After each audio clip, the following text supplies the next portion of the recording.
Hidup mahasiswa, hidup mahasiswa, hidup mahasiswa.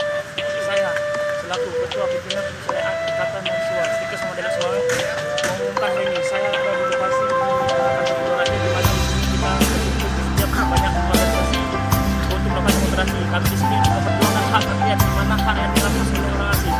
Perlu saya himbau kepada semua mahasiswa khususnya di Aceh, mari sama-sama kita bergabung sesuai dengan merupakan barisan, mengangkat kodok, memperjuangkan hak-hak masyarakat.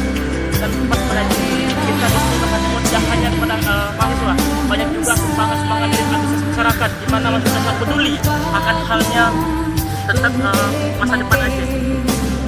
Dan kami sekarang ini berjuang bukan hanya untuk hak pribadi dan bukan untuk yang pribadi, tetapi kita memperjuangkan demi masa depan Aceh. Aceh sebagaimana yang kita ketahui, Aceh ini telah lama dijajah, tapi tidak ada penjajah yang berhasil membunuh Aceh. Dan sekarang penjajah kembali kembali, dan kami dari mahasiswa siap bergerak untuk kembali Aceh. Hidup mahasiswa, hidup mahasiswa. Billahi fisabilillah, wassalamualaikum warahmatullahi wabarakatuh.